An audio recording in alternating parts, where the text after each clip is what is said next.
السلام علیکم ورحمۃ اللہ وبرکاتہ۔ الحمد للہ علی نعمت الاسلامی وکفا بہا نعمہ۔ آپ لوگوں کو خوش آمدید۔ آج ہم 28ویں پارے سے کی ابتدا کریں گے۔ سورہ مجادلہ یہاں سے شروع ہوتی ہے۔ مجادلہ کا مطلب ہے ٹو کنٹینڈ، یعنی کہ عورت جس نے جھگڑا کیا، جھگڑا کرنا، اور یہ ایک مدنی صورت ہے۔ اعوذ باللہ من الشیطان الرجیم، بسم اللہ الرحمن الرحیم۔ قد سمع اللہ قول التی تجادلک فی زوجہا وتشتکی الی اللہ واللہ یسمع تحاورکما ان اللہ سمیع بصیر۔ Allah has heard the plea of the woman who was debating with you about her husband and was complaining to Allah. Allah was hearing the conversation between both of you. Indeed, Allah is all hearing, all seeing. تو یہ ایک واقعہ تھا وہاں پہ، اور یہی واقعہ سے اس کی ابتدا ہوتی ہے۔ اور اس میں کیا بتایا گیا کہ بے شک اللہ جو تھا اس عورت کی بات سن رہا تھا جو آپ سے اپنے خاوند کے بارے میں جھگڑتی تھی، اور اللہ کی جانب وہ شکایت کرتی تھی، اور اللہ تم دونوں کی گفتگو سن رہا تھا۔ تو it's incidence that was there, کہ اس لیے ہوتا یہ تھا کہ جو جاہلیت کا جو زمانہ تھا، اس زمانے کے اندر جو مرد تھے جب وہ اپنی کسی بیوی کی بہت زیادہ توہین کرنا چاہتے تھے تو وہ کیا کہہ دیتے تھے؟ وہ اپنی بیوی کو ایسا کہہ دیتے کہ تم تو جیسے میری ماں ہو، اور پھر یہ کہنے کے بعد وہ یہ خیال کرتے تھے کہ یہ جو انہوں نے کہہ دیا، اب یہ جو ان کی بیویاں تھیں وہ ان کی بیویاں نہیں رہیں۔ تو ایسا ہی ایک کیس تھا جو کہ پروفیٹ صلی اللہ علیہ وسلم کے سامنے پریزنٹ ہوا، اور ایک عورت کے بارے میں، اور وہ عورت جو تھی وہ نہیں چاہتی تھی کہ اس کو جو ہے یعنی کہ اس کو طلاق دی جائے، اور اس کو ہم کہتے ہیں، یہ کیس ہے نا، اس کو زہار کا جو ہم کیس کہتے ہیں، دس از واٹ از زہار۔ تو قرآن نے یہاں پہ ایک ہمارے لیے ایک طریقہ جو ہے وہ ایک لے ڈاؤن کر دیا کہ اگر اس قسم کا کوئی کنفلکٹ ہو جائے تو اس کا جو ہے کہ کنفلکٹ ریزولوشن کیا ہے، تو اس تنازع کا کس طریقے سے ہم حل کریں، اس کی ایتھکس، اس کی جو اخلاقیات ہیں ان پہ جو ہے ایک ڈیٹیل سے بتایا، اور ایک مثال ایک سمپل عورت کی دی، اور اس کے جو بیان ہے وہ جو ہے نا وہ بنیاد بن گیا۔ اور بنیاد کس چیز کی بن گیا؟ بنیاد یہ بن گیا کہ ہم what is the correct channel of resolving disputes, کہ کیا صحیح طریقہ ہے کہ اگر ہمارے درمیان آپس میں تنازع ہو تو ہم اس کو کیسے حل کریں۔ Those of you who make their wives unlawful to them by zihar, they are not their mothers. Their mothers are none else but those who gave birth to them. Undoubtedly they utter an evil word and a lie, and Allah is surely pardoning, forgiving.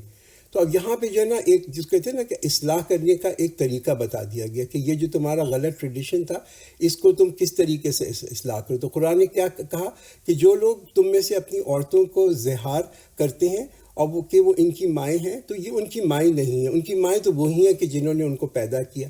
تو ٹھیک ہے نا، یہ اور یہ بھی کہہ دیا کہ ایک بہت بری اور ایک بیہودہ اور جھوٹی بات ہے جو اپنے منہ سے تم نکالتے ہو، تو اس کا ایک اصلاح کر دیا۔ ایک یہ جو پرانا طور طریقہ تھا اس کو کس طریقے سے ختم کرتے ہیں۔ تو ایک کیا چیز بتا دی گئی کہ دیکھو یہ تو ایک بڑی غیر فطرت کی سی بات ہے، بڑی ان نیچرل بات ہے کہ انسان اپنے ہی منہ سے کسی کو اپنی ماں کہے اور پھر یہ کہنے لگے کہ ہاں یہ تو میری اصلی ماں بن گئی۔ آلموسٹ لائک سینگ کہ ہم کسی کو اپنا بیٹا کہیں تو وہ ہمارا بیٹا تو نہیں بن جاتا، مگر یہ بھی کہہ دیا گیا کہ یہ تو ایک بالکل بیکار سی رسم ہے جو اس معاشرے کے اندر ہے، اور اس کے لیے کیا کرنا ہوگا، اس کو ختم کرنے کے اگر کسی نے ایسا کیا تو اس کے لیے پھر کفارہ ہے جو اگلی آیت کے اندر آتا ہے۔ والذین یظاہرون من نسائہم ثم یعودون لما قالوا فتحریر رقبۃ من قبل ان یتماسا ذالکم توعظون بہ واللہ بما تعملون خبیر۔ Those who declare zihar against their wives then retract what they said, obligated on them is to free the neck of a slave before the two touch one another. That is what you are advised, and Allah is well aware of what you do. تو اگر کسی نے کر لیا کہ جن لوگوں نے اپنے بیویوں کو زہار کرتے ہیں پھر وہ اپنی پھر وہ چاہتے ہیں یعنی کہ پھرنا چاہتے ہیں، تو ان کو کیا کرنا ہے کہ ان کو تو ایک غلام جو ہے اس کو وہ آزاد کروا دے۔ تو یہ جس نے بھی یہ ایسے الفاظ غلط الفاظ بولے اور بڑے برے الفاظ بولے اور ایک لاپرواہی کے کہتے ہیں نا الفاظ جو ہیں، ان کو ایک سزا دی گئی، اور سزا کیا ہے؟ سزا یہ ہے کہ ان کو ایک غلام جو ہے اس کو انہوں نے آزاد کرنا ہے۔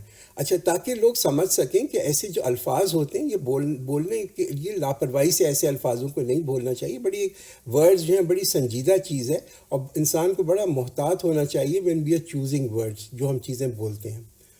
فَمَن لَّمْ يَجِدْ فَصِيَامُ شَهْرَيْنِ مُتَتَابِعَيْنِ مِن قَبْلِ أَن يَتَمَاسَّا فَمَن لَّمْ يَسْتَطِعْ فَإِطْعَامُ 60 مِسْكِينًا ذَلِكَ لِتُؤْمِنُوا بِاللَّهِ وَرَسُولِهِ وَتِلْكَ حُدُودُ اللَّهِ وَلِلْكَافِرِينَ عَذَابٌ أَلِيمٌ. But whoever does not find a slave has to fast for 2 consecutive months before the two touch one another. Then the one who is not able to do so has to feed 60 needy. This is laid down so that you believe in Allah and His Messenger. These are the limits set by Allah, and for the disbelievers there is a painful punishment. تو یہاں بتا دیا گیا کہ جو شخص کے جس کو کہ یعنی کہ ایک غلام نہ ملے، جو شخص نہ پائے، تو اس کو 2 مہینے کے لگاتار روزے رکھنے ہیں، اور اس سے پہلے کہ وہ ایک دوسرے کو چھوئیں. اور یہ کہ یہ قرآن نے اس کا بتا دیا کہ غلام جو ہے ہر وقت نہیں ہوتے، جسے ہم دیکھتے ہیں نا آج کل کے زمانے کے اندر بھی غلام نہیں ہوتے. تو ایک اس کا متبادل بتا دیا. متبادل کیا ہے کہ وہ 2 مہینے جو ہے کنٹینیوس فاسٹ رکھے. کنٹینیوس کا مطلب یہ ہوتا ہے کہ اگر انسان ایک بھی اس میں سے روزہ چھوڑ دے تو then he has to start all over again. یعنی کہ اگر وہ اس نے سپوز کہ 40 روزے رکھ لیے تھے اور پھر ایک چھوڑ دیا تو پھر واپس اس کو وہیں سے ایک سے شروع کرنا پڑے گا.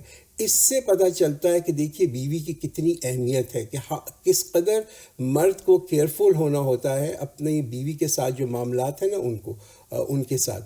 اور یہ چھونے کی جو بات آئی ہے کہ تم ایک دوسرے کو نہ چھوؤ، اس کا obviously we know the meaning. چھونے کا یہ مطلب نہیں کہ فزیکلی نہیں ٹچ کر سکتے، مگر یہ کہ اس بیوی کے ساتھ کوئی تعلقات جو ہیں وہ کوئی اسٹیبلش نہ کریں.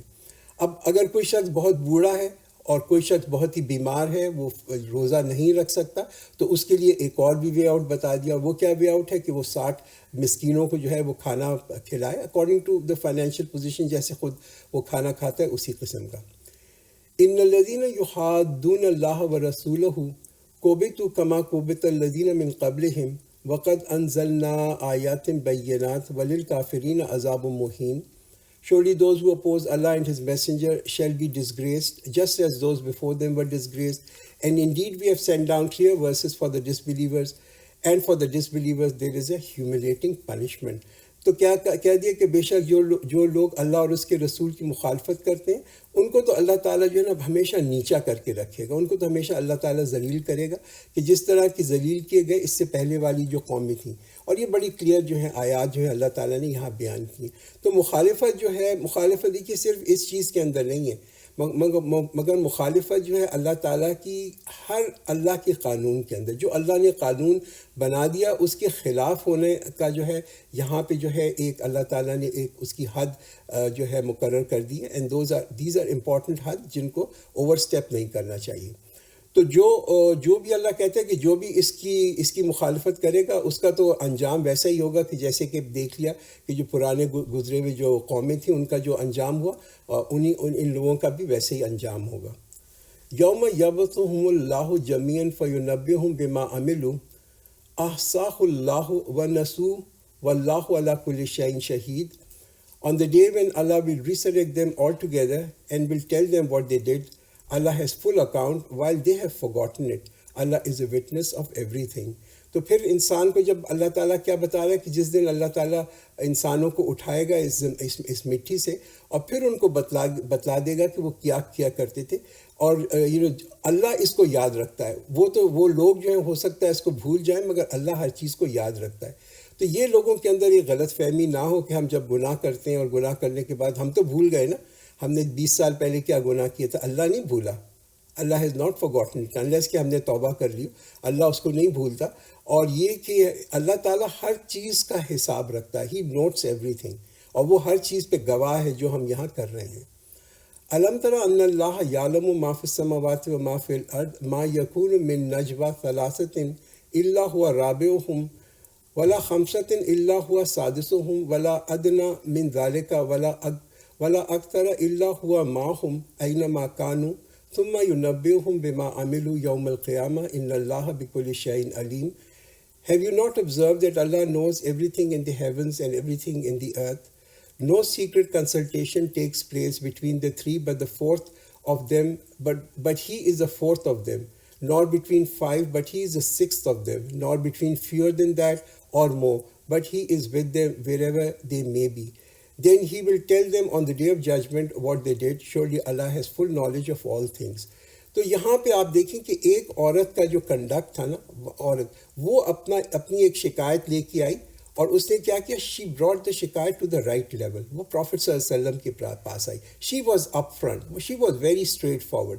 یہ ہے صحیح طریقہ ہے اپنی جو بھی شکایات ہیں, اپنی جو گریوینسز ہیں, ان کو حل کرنے کا یہ صحیح طریقہ ہے. اچھا غلط طریقہ کیا ہے وہ بھی بتا دیا. وہ کیا ہے کہ لوگ جو ہیں وہ نجوا کرنے لگے. اور نجوا کیا ہوتا ہے کہ آپس میں سرگوشی کرنا, آپس میں اس کے اندر بات چیت کرنا. تو دیکھیے اگر کوئی بھی تنازع ہو, کوئی بھی کنفلکٹ ہو, کوئی بھی ڈفرینسز ہوں, اگر تو وہ متعلقہ اتھارٹی کے پاس نہیں پہنچتے کہ جو اس کو سالو کر سکتا ہے, کہتے ہیں نا کنسرنڈ اتھارٹی, تو پھر کوئی چیز حل نہیں ہوگی. اور اس کے نتیجہ کیا ہوگا؟ اس کے نتیجہ یہ ہوگا کہ اگر آپ جو ہے کنسرنڈ اتھارٹی کے پاس اپنے مسائل کو نہیں لے کے جائیں گے تو نتیجہ یہ ہوگا کہ پارٹی کے اندر ایک اور پارٹی بن جائے گی. وہ کہتے ہیں نا کہ ایک ڈسینڈنٹ گروپ کریٹ ہو جائے گا, اختلاف کرنے والا ایک گروپ جو ہے اس کا کہتے ہیں نا اس کو جنم دے دیا جائے گا. تو بات یہ ہے کہ دیکھیے کچھ لوگ ایسے ہوتے ہیں کہ ان کے اندر ایک مورل کریج نہیں ہوتی, ہاں, اور کچھ لوگ ہوتے ہیں ان میں ایک مورل کریج ہوتی ہے, ان میں ہمت ہوتی ہے. جن میں ہمت ہوتی ہے وہ جو مسائل ہوتے ہیں ان کو کنسرنڈ اتھارٹی کے پاس لے کے جاتے ہیں, اور ان کے اندر اخلاص بھی ہوتا ہے, they want it to be resolved. اور جن میں اخلاص نہ ہو اور یہ کہتے ہیں نا ہمت نہ ہو, کریج نہ ہو, تو پھر کیا ہوتا ہے کہ وہ کوشش یہ کرتے ہیں کہ ایک دوسرے کے ساتھ اس کو ڈسکس کریں, نجوا کریں, اور اس سے کیا ہوتا ہے کہ اس سے بغاوت کا ایٹیٹیوڈ جو ہے نا وہ جنم لیتا ہے. ایسے لوگ معاشرے کے اندر کم ہوتے ہیں, دیر از نو ڈاؤٹ ایسے لوگ کم ہوتے ہیں, مگر یہ کم جو لوگ ہوتے ہیں یہ جو ہیں یہ بہت بڑا ایک فتنہ بن جاتے ہیں پورے مقصد کے لیے. تو اللہ تعالیٰ کیا لوگوں کو بتانا چاہتا ہے؟ اللہ یہ لوگوں کو بتانا چاہتا ہے کہ اللہ جو ہے وہ تو سمیع ہے, اللہ تعالیٰ تو ہر چیز سنتا ہے. جب لوگ نجوا کرتے ہیں تو اللہ تعالیٰ وہ بھی سن رہا ہوتا ہے, اور یہ نجوا کس قدر نقصان دہ ہے یہ لوگوں کو پتہ چلے گا قیامت کے دن. الم تر الی الذین نہوا عن النجوى ثم یعودون لما نہوا عنہ ویتناجون بالاسم والعدوان ومعصیۃ الرسول واذا جاؤوک حیوک بما لم یحیک بہ اللہ وَيَقُولُونَ فِي أَنفُسِهِمْ لَوْلَا يُعَذِّبُنَا اللَّهُ بِمَا نَقُولُ حَسْبُهُمْ جَهَنَّمْ يَصْلَوْنَهَا فَبِئْسَ الْمَصِيرُ. Did you not see those who were forbidden from holding secret talks? Then they do again what they were forbidden to do. They whisper for sinful acts and wrongdoings and disobedience of the Prophet. And when they come to you, they greet you the way Allah does not greet you, and say to themselves, why does Allah not punish us for what we say? Enough for them is hell, they will enter it and it's an evil destination. تو کیا بتایا جا رہا ہے کہ کیا آپ نے ان لوگوں کو نہیں دیکھا جو کہ یعنی کہ نجوا کرتے تھے, سرگوشی کیا کرتے تھے, اور ان کو سرگوشی سے روکا گیا, پھر بھی وہ اسی بات کی طرف لوٹے, رائٹ, پھر واپس اسی چیز کے اندر گئے اور انہوں نے جو ہے نافرمانی کی. تو آپ یہاں دیکھیں گے کہ یہ جو ہے نا یہ کس کا ایٹیٹیوڈ ہوتا ہے, یہ کس کا رویہ ہوتا ہے. یہ رویہ ہوتا ہے یا تو منافقوں کا یہ رویہ تھا یا یہودیوں کا یہ رویہ تھا. اور منافق اور یہودی جو تھے وہ ہمارے نبی صلی اللہ علیہ وسلم کی محفل کے اندر آتے تھے اور پھر آپس میں بیٹھ کے وہ سرگوشیاں کرتے تھے, وہ ایک دوسرے سے جب خسر پسر ہم کہتے ہیں نا یہ کیا کرتے تھے. اور وہ کیوں کرتے تھے کہ دیکھیں ان کے اندر تو ایک نفرت تھی, they had a great dislike for our prophet. وہ تو بہت ہی نفرت کیا کرتے تھے پروفٹ, اور یہ نفرت جو ہمارے نبی کی تھی ان کے دلوں کے اندر, یہ ان کے چہرے پر بھی آ جاتی تھی. پروفیٹ صلی اللہ علیہ وسلم was a very sensitive person, بہت ہی حساس ان کی شخصیت تھی, اور وہ ہمیشہ نوٹ کرتے تھے ان لوگوں کو, وہ ہی وڈ نوٹ دیم, اور ان کو اس سے بڑی ایک تکلیف بھی ہوتی تھی, ان کے لیے بڑی تکلیف دہ چیز تھی کہ ان کی محفل میں آ کے لوگ جو ہیں اس قسم سے سرگوشیاں کریں. اور اچھا اس کے علاوہ وہ لوگ کیا کیا کرتے تھے, یہ منافق اور یہودی جو تھے وہ جو تھے نا الفاظوں کو موڑتے تھے, وہ ٹویسٹ دیئر ورڈ. اور ٹویسٹ کیوں الفاظوں کو موڑتے تھے, تاکہ وہ پروفیٹ صلی اللہ علیہ وسلم کی توہین کریں, ان کی انسلٹ کر سکیں. اور یہ جو وربل ایکسپریشن ہوتا ہے نا جس کو ہم کہتے ہیں نا لفاظی, یہ ان کا انر جو کہ دل کا حال جو تھا نا وہ بتاتی تھی. یہ لفاظی ان کے دل کا حال بتاتی تھی, ان کا جو غصہ تھا, ان کا جو کینہ تھا, ان کی جو جیلسی تھی جو کہ وہ روک نہیں سکتے تھے. It would come into their words. جب وہ سلام بھی کرتے تھے نا ہمارے نبی صلی اللہ علیہ وسلم کو, تو بھی اپنے ورڈس کو ٹویسٹ کر لیتے ان اے وے کہ وہ سلام ایسا ہوتا تھا کہ اگر آپ اس کو دیکھیں تو ایسا لگتا تھا کہ جیسے کہ لعنت بھیج رہے ہیں. اینڈ دے وڈ سے, اور پھر وہ کیا کہتے تھے کہ دیکھو ہم نے تو ایسی بری باتیں ان کو لعنت بھی بھیجی, ان پہ ملامت بھی کی, مگر ہم پہ تو کوئی بری چیز نہیں آئی, ہم پہ تو کوئی آفت آئی نہیں. اور وہ یہ سوچتے تھے کہ اگر تو یہ سچے نبی ہیں تو یہ پنشمنٹ ہمارے پہ کیوں نہیں آ رہی، یہ عذاب ہمارے پہ کیوں نہیں آ رہا. وہ دے وڈ آلموسٹ سے bring it on, bring that عذاب، کے عذاب جو ہے ہمارے پہ لے کے آؤ. یا ایھا الذین آمنوا اذا تناجیتم فلا تتناجوا بالاسم والعدوان ومعصیۃ الرسول وتناجوا بالبر والتقوى واتقوا اللہ الذی الیہ تحشرون. O you who believe, when you confer with one another in private, do not give to each other counsel of sin and revolt and disobedience for the messenger, and give counsel of goodness and taqwa, and fear Allah, before whom you will be gathered all together. تو یہاں پہ جس کو کہتے ہیں نا ادب بتا دیا گیا، مجلسوں کا ادب کیا ہے کہ اے ایمان والوں، جب تم آپس میں سرگوشی کرو تو گناہ اور سرکشی اور رسول کی نافرمانی میں یہ سرگوشیاں نہ کرو، بلکہ نیکی کی اور پرہیزگاری کی اور اللہ کے سامنے اللہ کے سے ڈرنے کی جو ہے نا وہ بات کرو. This is something you need to work on. تو میں نے جیسے کہا کہ یہ مجلس کے آداب ہیں کہ جو لوگ ہیں جو آپس میں سرگوشی کر رہے ہیں they should really not do this. اور سرگوشی کرنا جو ہے یہ تو ایک بڑی کہتے ہیں نا ایک روڈ سی چیز ہے، بڑی بدتمیزی کی چیز ہے کہ آپ کسی کے ساتھ بیٹھے ہوئے ہوں، کسی کی محفل میں بیٹھے ہوں، پھر ایک دوسرے کے ساتھ آپ جو ہے نا خسر پھسر کر کے باتیں کر رہے ہوں. ایون یہ بھی اسلام منع کرتا ہے کہ اگر آپ ایسی جگہ پہ بیٹھے ہوں کہ جہاں پہ لوگ آپ کی زبان کو نہیں سمجھ سکتے، جیسے کہ سپوز ہم کسی ایسی محفل میں بیٹھے ہیں جہاں انگریزی میں بات ہو رہی ہے، سب انگریز ہیں یا انگریزی سمجھتے، اب وہاں پہ اگر ہم ایک دوسرے سے اردو میں بات شروع کر دیں گے نا تو یہ بھی کہتے ہیں کہ نا آداب کے خلاف ہے، جو ایٹیکیٹس ہیں نا اس کے خلاف ہے، بیکاز لوگوں کو پتہ نہیں کہ آپ کیا کہہ رہے ہیں. انما النجوى من الشیطان لیحزن الذین آمنوا ولیس بضارهم شیئا الا باذن اللہ وعلی اللہ فلیتوکل المؤمنون. Indeed, secret counsel is from the shaitan so that he may grieve those who believe, while it is not harmful to them in the least, except with Allah's permission, and in Allah the believers must place their trust. کہ یہ بھی بتا دیا گیا ٹھیک ہے اگر یہ سرگوشیاں کرتے ہیں تو یہ تو سرگوشیاں جو ہیں نا یہ تو صرف شیطانی بات ہے. تو جو بھی سرگوشی کرے جب اس کے دل میں یہ آئے کہ میں کسی سے سرگوشی کروں یا کسی سے ایک محفل کے اندر بیٹھ کے یہ سوچ لے کہ یہ شیطان نے مجھ کو جو ہے انسینویٹ کیا، اس نے مجھے یہ وسوسہ دیا ہے، تاکہ وہ ایمانداروں کو جو کہنا قرآن کہتا ہے کہ ایمان والوں کو وہ غمگین کر دے. Right, that is the important thing that we must understand. یا ایھا الذین آمنوا اذا قیل لکم تفصحوا فی المجالس فافصحوا یفصح اللہ لکم وَإِذَا قِيلَ انشُزُوا فَانشُزُوا يَرْفَعِ اللَّهُ الَّذِينَ آمَنُوا مِنكُمْ وَالَّذِينَ أُوتُوا الْعِلْمَ دَرَجَاتٍ وَاللَّهُ بِمَا تَعْمَلُونَ خَبِيرٌ. O you who believe, when it is said to you, make room for in the assembly, then make room. Allah will make room for you. And when it is said, rise up, then rise up. Allah will exalt those who believe among you, and those who have been given knowledge to higher ranks. Allah is well aware of what you do. تو again یہ آداب، محفل کے آداب یہاں پہ بتائے جا رہے ہیں. اور میں ہوا یہ کرتا تھا اس زمانے کے اندر بھی کہ پروفیٹ صلی اللہ علیہ وسلم جب خطاب کرتے تھے، کوئی خطبہ دیتے تھے تو بہت لوگ وہاں پہ جمع ہوا کرتے تھے، اور ان کا مقصد یہی ہوتا تھا کہ وہ آ کے جو ہے پروفیٹ صلی اللہ علیہ وسلم سے ڈائریکٹلی جو ہے نا علم حاصل کریں.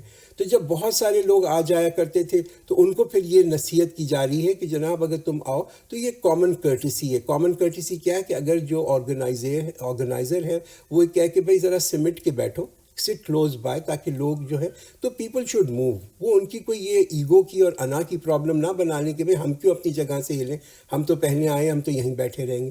مگر وہ ایک بتایا جائے کہ دیکھو یہ ایک ایٹیکیٹ ہے، کامن کرٹیسی یہ ہونی چاہیے. اور جب سے تم سے کہا جائے کہ تم کھڑے ہو جاؤ ایک جگہ سے تو کھڑے ہو جاؤ. اور کیا یہ بھی اس کے لیے ایک ریوارڈ بھی رکھ دیا کہ اللہ تمہارے درجے جو ہے بلند کرے گا. کئی دفعہ ہوتا ہے نا کہ اگر آپ سے کوئی آرگنائزر کہے کہ بھائی آپ یہاں سے ہٹ جائیں یا اس سیٹ کو چھوڑ دیں تو انسان کا ایک ایگو کا ایشو آ جاتا ہے، وہ یہ کہتا ہے. تو اس کو قرآن کہتا ہے کہ اگر تم اس کی تکمیل کرو گے، اس کی تعمیل کرو گے، اس کو کمپلائی کرو گے اس حکم کو، تو پھر جو ہے تمہاری بیکاز تم نے قابو پا لیا اپنی ایگو کو، تو اللہ تعالیٰ تمہیں اس کے لیے اللہ تمہیں اس کے اوپر انعام بھی دے گا. مگر یہ امپورٹنٹ ہے کہ یہ جو ہے نا کیا بتایا جا رہا ہے کہ جو بھی آرگنائزر ہے نا اس کا جو بھی حکم ہے اس کو ضرور فالو کیا جائے. اچھا یہ نہیں ہو سکتا کہ یہ کوئی انڈیویجول آپ سے کہہ دے، یا ہم جو ہے کسی محفل میں جائیں ہم کہیں کہ بھائی آپ یہاں سے اٹھ جائیں میں یہاں بیٹھ رہا ہوں. This is not the right etiquette. Etiquette is کہ اگر کوئی آرگنائزر یہ اناؤنس کرے تو اس کے اوپر کریں. یہ ایک جنرل کرٹسی ہے جو کہ یہاں پہ بتائی جا رہی ہے، اور یہ کہ لوگوں کو چاہیے کہ اس کا احترام کریں. اور obviously this is there, organisers کا بھی احترام کریں اور ایک دوسرے کا بھی احترام کریں.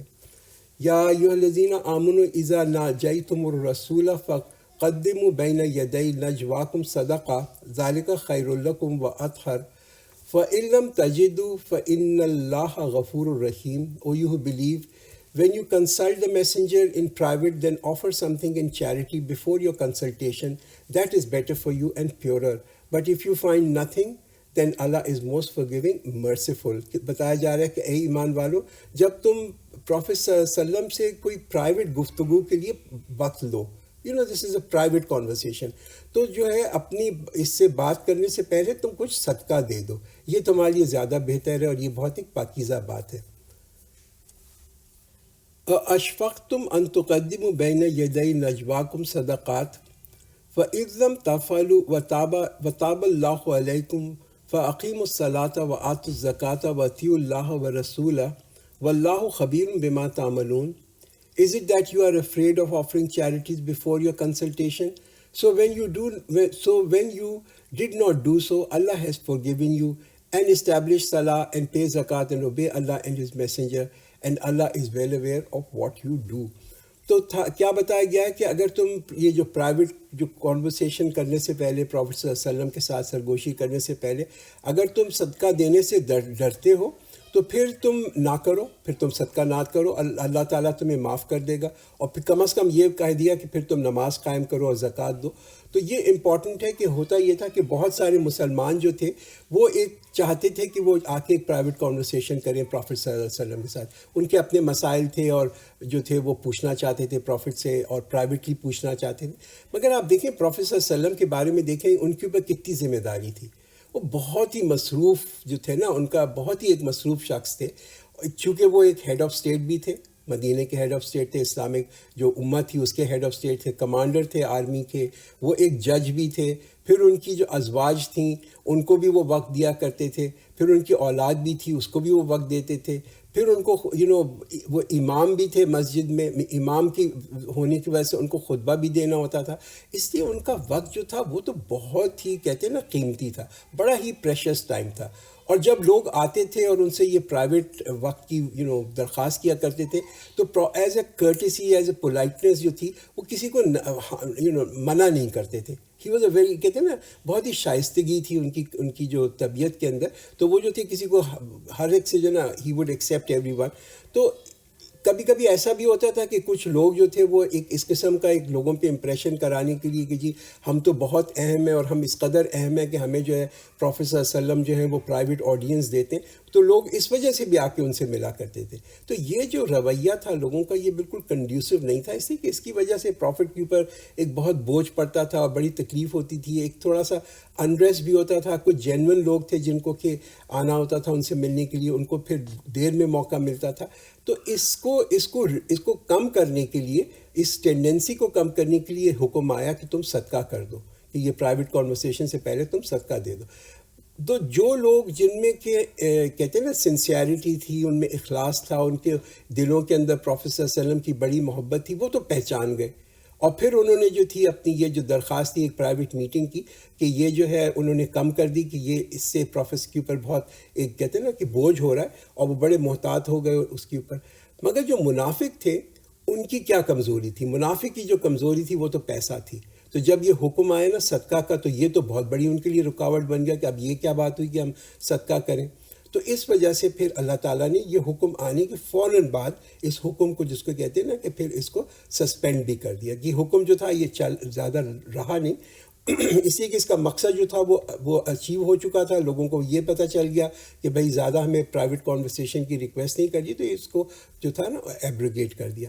حضرت علی رضی اللہ عنہ کہتے ہیں کہ جب یہ حکم آیا کہ صدقہ کریں تو انہوں نے پروفیٹ صلی اللہ علیہ وسلم سے جو تھا، پروفیٹ صلی اللہ علیہ وسلم نے ان سے آ کے ایک رائے لی اور ان سے یہ رائے لی کہ بھئی کتنا صدقہ کرنا چاہیے.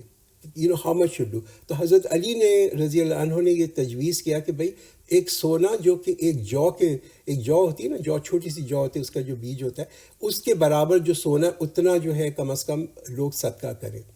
اور کہا جاتا ہے کہ حضرت علی رضی اللہ عنہ وہ واحد شخص تھے کہ جنہوں نے یہ جو حکم تھا، قرآن کا جو حکم تھا نا اس کا کہ صدقہ کرو، انہوں نے ہی واز اونلی پرسن کہ جنہوں نے صدقہ کیا، اور اس کے فوراً بعد جو تھی یہ جو حکم تھا اس کو وڈرا کر لیا گیا. الم تر الی الذین تولوا قوما غضب اللہ علیہم ما هم منکم ولا منہم ویحلفون علی الکذب وهم یعلمون. Have you not seen those who have befriended a people upon whom is the wrath of Allah? They are neither of you nor of them. They falsely swear while they know.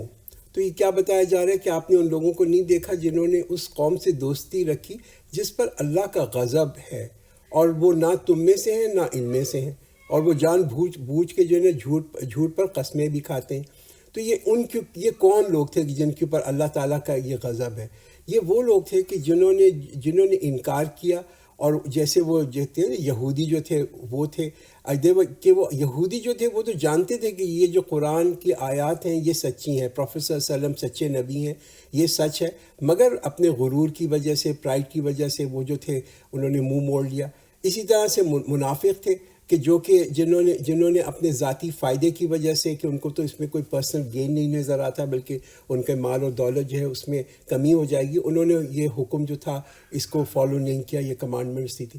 تو آپ دیکھیں کہ یہ بہت ہی ایک recorded fact ہے کہ majority of جو پروفیٹ صلی اللہ علیہ وسلم کے اوپر جو حملے ہوئے، ان کی جان کے اوپر جو حملے ہوئے، وہ کس نے کیے؟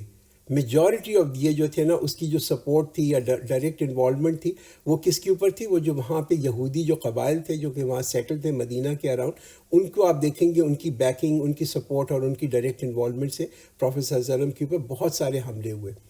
تو سمپلی سم ون، دیکھیے ہم جب کسی کو ہم کہتے ہیں نا سمپلی سم ون لفظ اللہ کے، اگر ہمیں اللہ سے محبت ہے تو ہم ہو نہیں سکتا کہ ہم جو ہے ایسے لوگوں کو اپنے دوست بنائیں جو اللہ تعالیٰ کے دشمن ہوں.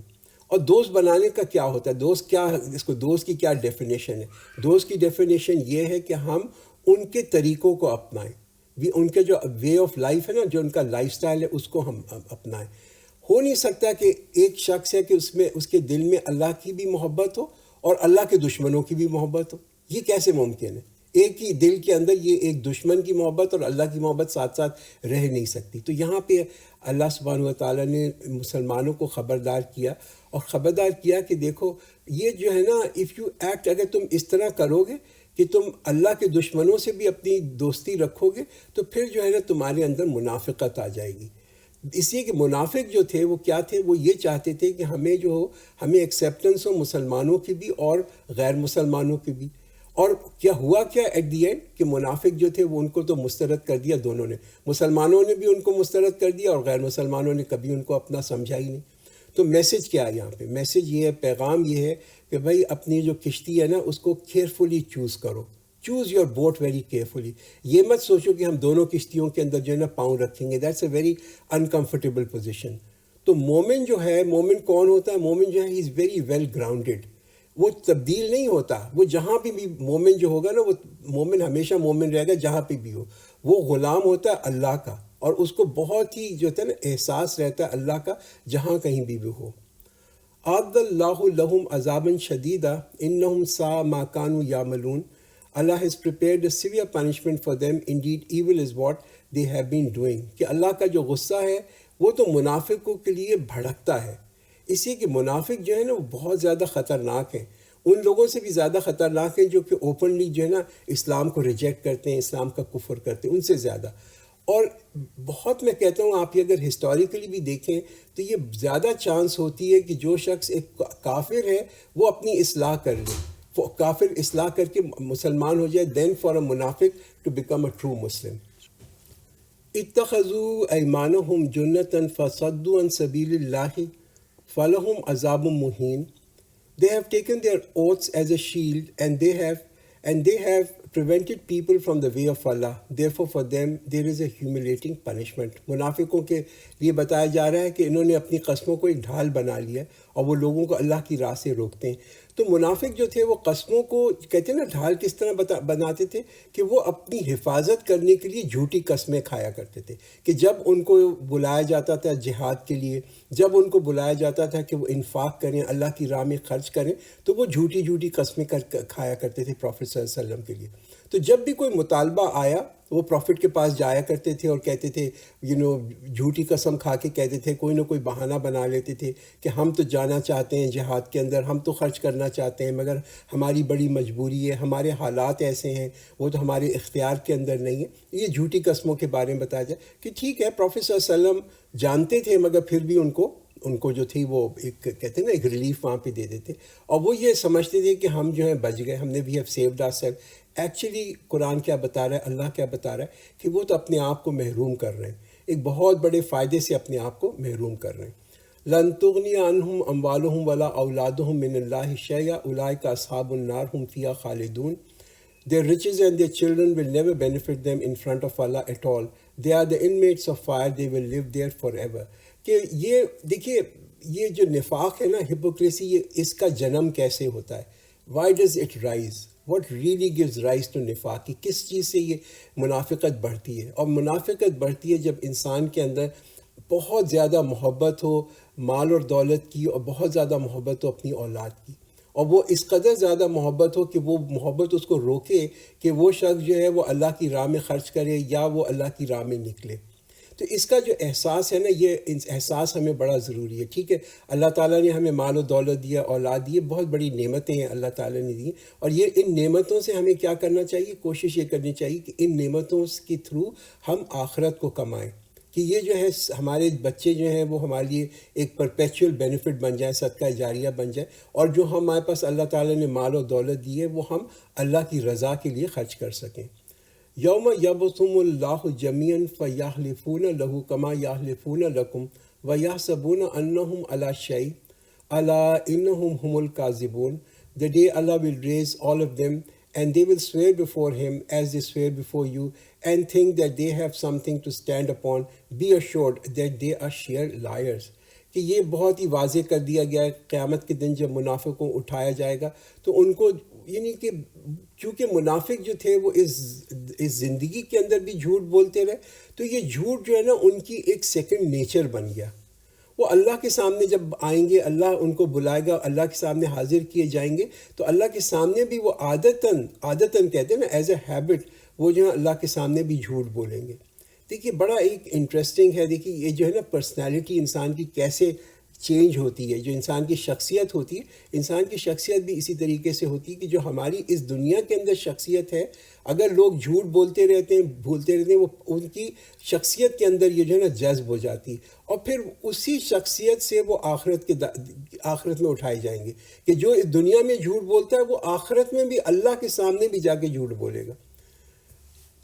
استحوذ علیہم الشیطان فانساہم ذکر اللہ اولئک حزب الشیطان الا ان حزب الشیطان هم الخاسرون. The shaitan has prevailed upon them, so he has made them forget remembering Allah. They are a party of shaitan. Be assured that the party of shaitan are a party of the shaitan who are the losers. کہ جب ایک شخص اللہ کو بھول جاتا ہے تو ایسا ہو جاتا ہے کہ اس کا جیسا دل جو ہے نا وہ خالی ہو گیا، اور ایک خالی گھر جو ہے، جو کہتے ہیں نا بنجر بے آباد جو ایک گھر ہے جو کہ آباد نہیں ہے، انپروٹیکٹڈ ہاؤس، تو وہاں تو کوئی نہ کوئی چور جو ہے وہ ضرور گھس جاتا ہے. اسی طریقے سے ایسا جو خالی دل ہوتا ہے اس کو جو ہے شیطان جا کے اس دل پہ قبضہ کر لیتا ہے. ان الذین یحادون اللہ ورسولہ اولئک فی الاذلین. Indeed, those who oppose Allah and His Messenger, they will be most humiliated.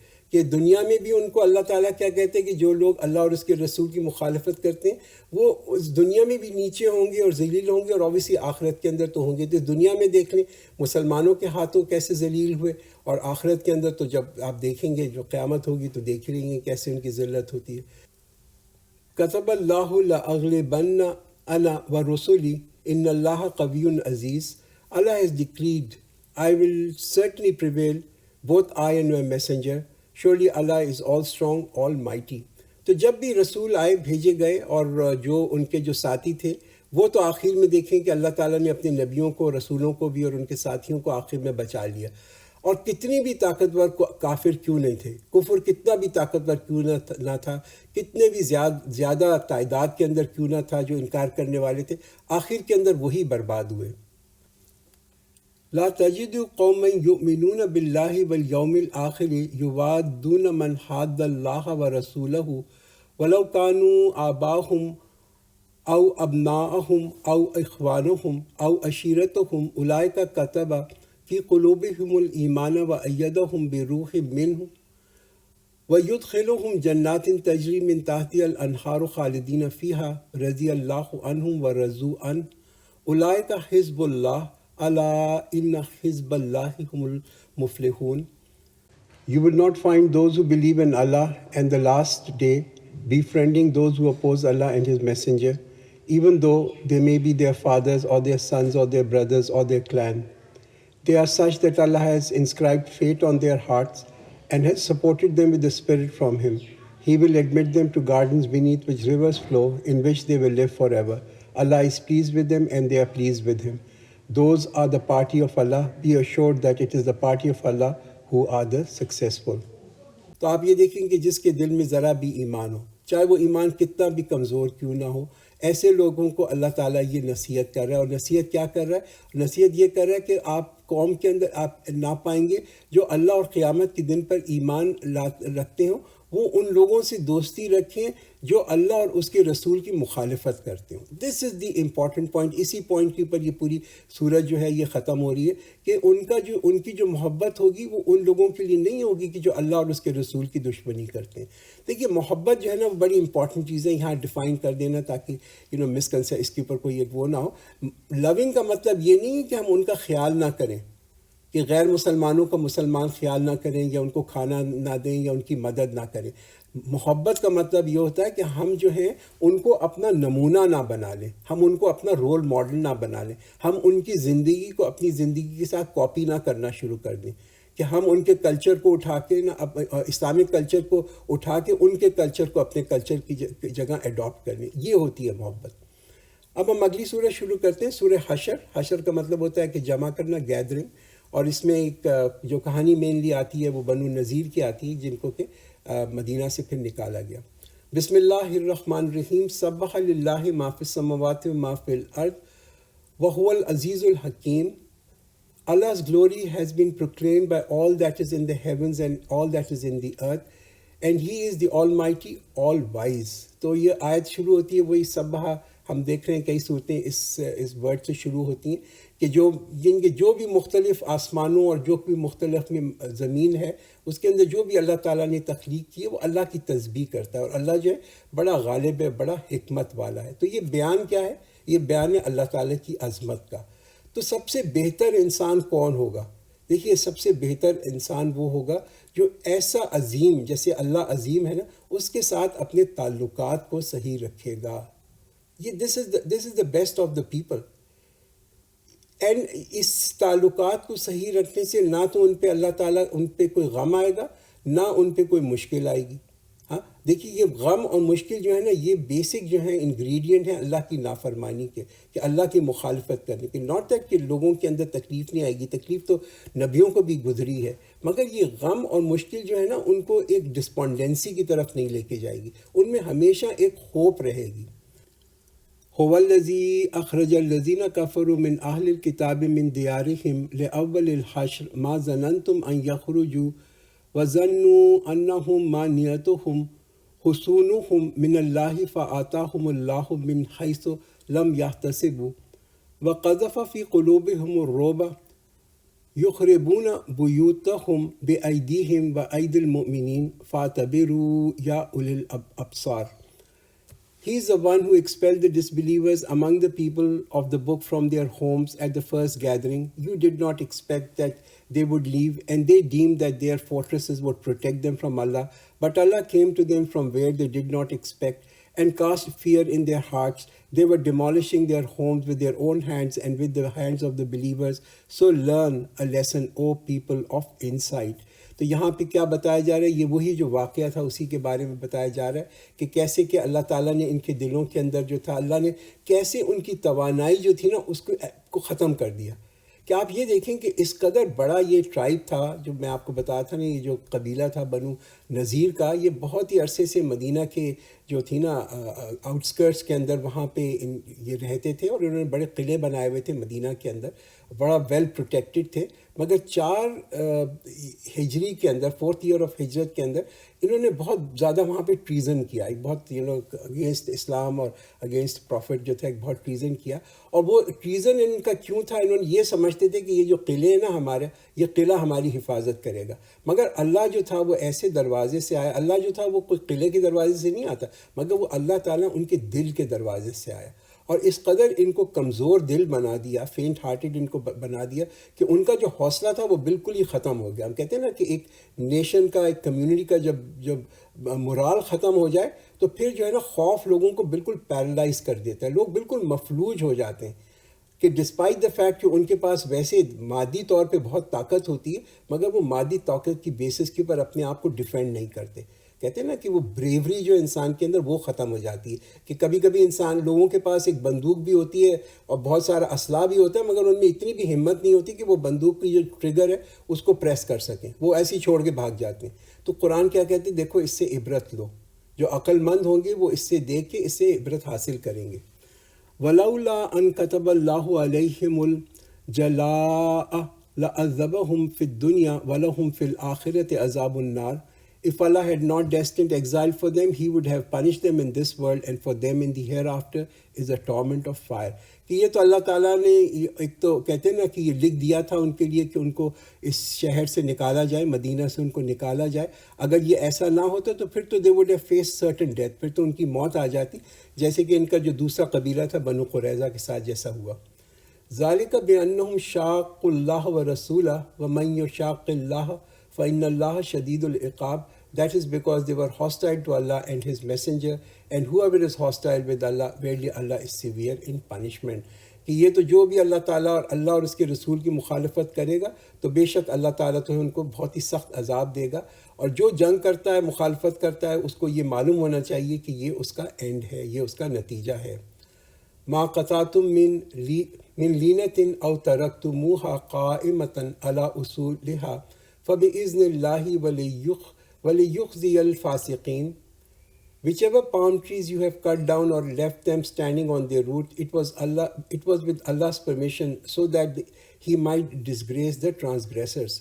کہ جب یہ مسلمانوں نے یہ اس قلعے کا محاصرہ کیا، جو قلعہ تھا بنو نذیر کا، تو as part of the war strategy مسلمانوں نے کچھ وہاں پہ درخت جو تھے کھجور کے، ان درختوں کو کاٹ دیا. اسی کہ یہ جو کھجور کے درخت تھے یہ ایک رکاوٹ بن رہے تھے مسلمانوں کی جو فوج تھی اس کو اس قلعے تک پہنچنے کے لیے، اس کے لیے ایک رکاوٹ بن رہی تھی.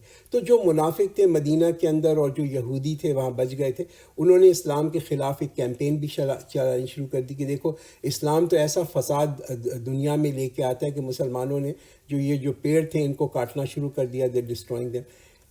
In a way they were right, to a certain extent they were right, not fully they were right. کہ اسلام نے بڑا کہتے ہیں نا ایک ڈیٹیل احکامات دیے ہوئے ہیں کہ بھائی جب تم جنگ لڑ رہے ہو تو تم کوئی درخت جو ہے ان کو مت کاٹو، کوئی فصل جو ہے اس کو مت برباد کرو.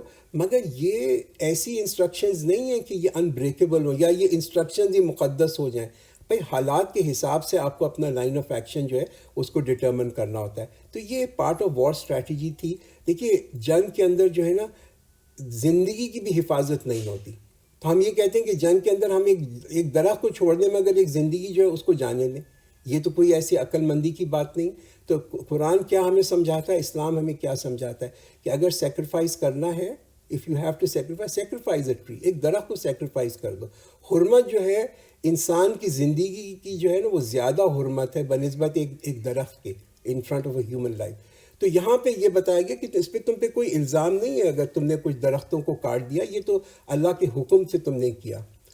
وما افاء اللہ علی رسولہ منہم فما اوجفتم علیہ من خیل ولا رکاب ولکن اللہ یسلط رسلہ علی من یشاء واللہ علی کل شیء قدیر. And whatever fair جو ہوتا ہے نا چھوڑی ہوئی property, leftover property, Allah has passed on His messenger from them.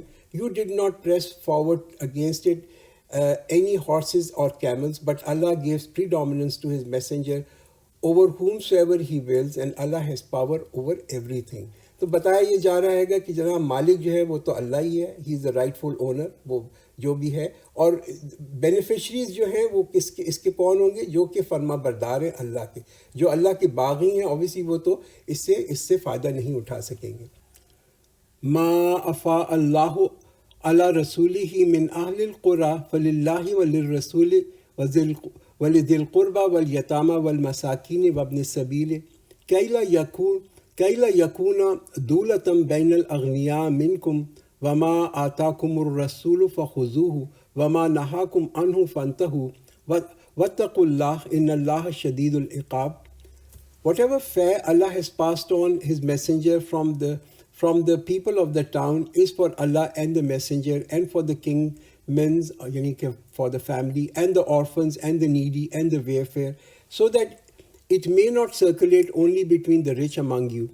And whatever the messenger gives you, take it, and whatever he forbids you from, abstain. And fear Allah, indeed Allah is severe in punishment. پہلی بات تو یہ کہ جناب یہ حصہ بتا دیا کہ یہ جو فے ہے, مال فے ہے, اس کا حصہ جو ہے وہ تو صرف اللہ اور اس کے رسول کے لیے ہے, اور باقی جو ہے وہ خرچ کیا جائے گا خیرات کے اندر اور کنوینس آف جہاد کے اندر. تو ایک اسلام کا جو اکنامک اور فائنینشیل سسٹم ہے, معاشی نظام جو ہے, اس کا ایک پالیسی سٹیٹمنٹ بھی یہاں بتا دیا گیا. اور پالیسی سٹیٹمنٹ کیا ہے؟ پالیسی سٹیٹمنٹ یہ ہے کہ ٹھیک ہے, مال غنیمت جو ہے وہ تو تقسیم ہوگا ان لوگوں کے درمیان جو کہ جنگ میں حصہ لیتے ہوں, ایکٹیولی پارٹیسپیٹ کریں.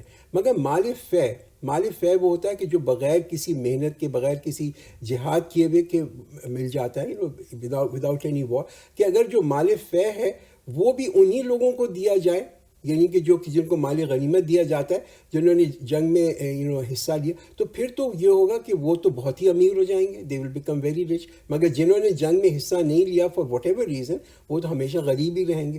تو یہاں پہ ایک اسلامک فائنینشیل سسٹم کی جو بنیاد ہے نا وہ بھی رکھی جا رہی ہے. کہ پہلی بات تو یہ کہ Islam is not against creation of wealth. Islam یہ نہیں چاہتا کہ لوگ فقیر رہیں, غریب رہیں. ڈیفینیٹلی اسلام چاہتا ہے کہ جو ہے لوگ مسلمان مالدار ہوں, مگر یہ مال جو ہے نا ان میں آپس میں تقسیم ہو. تقسیم جو ہے نا بڑی امپورٹنٹ چیز ہے. اس کے اگر یہ نہیں ہوگی تقسیم, تو پھر جو امیر ہیں وہ تو ہمیشہ امیر رہیں گے, اور امیر اور غریب کے اندر جو گیپ ہے وہ ہمیشہ بہت زیادہ بڑھ جائے گا. اور تو اسلام بہت ہی ڈسکریج کرتا ہے کہ آپ جو ہے نا مال اور دولت کو کانسنٹریٹ کر دیں کچھ لوگوں کے نام. تو آپ جس میں بھی اسلامک سسٹم کو اگر آپ پڑھیں اور آپ یہ دیکھیں گے تو اس میں کس چیز کی ایمفسس ہے؟ ایمفسس ہے تقسیم کرنے کی مال و دولت, وہ چاہے وراثت کے تھرو ہو, چاہے وہ زکوٰۃ کے تھرو ہو, مہر کے تھرو ہو, صدقہ کے تھرو ہو, مال غنیمت کے تھرو ہو, مال فے کے تھرو ہو. اٹ نیڈس کہ وہ جو مال ہے وہ اس کی تقسیم ہو فرام دا رچ, جو امیر ہیں ان سے غریبوں کی طرف. للفقراء المہاجرین الذین اخرجوا من دیارہم واموالہم یبتغون فضلا من اللہ ورضوانا وینصرون اللہ ورسولہ اولئک هم الصادقون. And fair especially for the poor immigrants who were expelled from their homes and property while they were seeking the grace from Allah and the pleasure and helping Allah and His messenger. They are the truthful. تو وہ اسی continue کر رہے ہیں وہ distribution کی تقسیم کس طرح کی جائے مال فے کی, کہ کی بینیفیشری جو ہیں اس میں مہاجرین بھی ہیں جنہوں نے سب کچھ چھوڑ دیا مکہ کے اندر اور انہوں نے ہجرت کی اللہ کی رضا کے لیے اور اللہ کی خوشنودی کے لیے. والذین تبوأوا الدار والایمان من قبلہم یحبون من ہاجر الیہم ولا یجدون فی صدورہم حاجۃ مما اوتوا وَيُؤْثِرُونَ عَلَىٰ أَنفُسِهِمْ وَلَوْ كَانَ بِهِمْ خَصَاصَةٌ وَمَنْ يُوقَ شُحَّ نَفْسِهِ فَأُولَٰئِكَ هُمُ الْمُفْلِحُونَ. And fair is also for those who establish themselves in the homeland and in faith before the former ones, who have love for those who immigrate to them and do not feel in their hearts the ambition for what is given to the former ones and give preference over themselves, even though they are in poverty, and whoever is saved from his own greed, they are the successful one. کہ یہ مال فے کے اندر obviously انصار جو ہیں جو کہ مدینہ میں پہلے لوگ جو مسلمان رہتے تھے اور انہوں نے جو مہاجرین جو تھے ان کو پناہ بھی دی، ان کے لیے بھی ہے. اور یہ آخر کے اندر جو بتا دیا گیا نا، یہ بڑی ایک چیز کہتے ہیں نا امپورٹنٹ بات ہے کہ جو اپنی نفس کی لالچ سے بچ گیا یا بچا لیا گیا تو وہی لوگ ہیں جو کہ کامیاب ہوں گے. بڑا امپورٹنٹ ہے کہ انسان کے اندر یہ ہوس نہ ہو، لالچ نہ ہو، یہی وہ لوگ ہیں جو کہ کامیاب ہونے والے ہیں.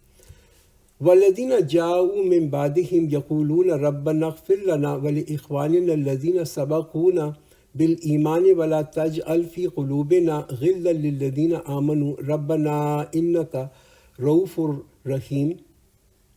And for those who came after them, saying, Our Rabb, forgive us, and those of our brothers who preceded us in faith, and do not place in our hearts any rancor against those who believe. Surely our Rabb, you are very kind, merciful.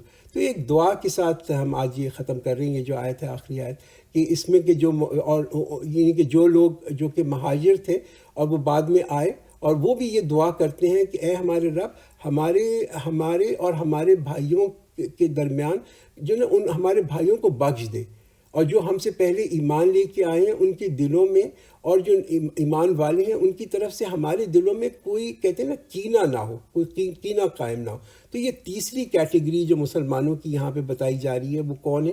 کہ جو کہ آخر میں آ کے مسلمان ہوئے، اور ان کی جو کوالٹی وہ یہ بتائی جا رہی ہے کہ وہ جو ہے نا وہ بڑے خیر خواہ ہیں. وہ خیر خواہ کس کے؟ جو پہلے مسلمان تھے ان کے لیے.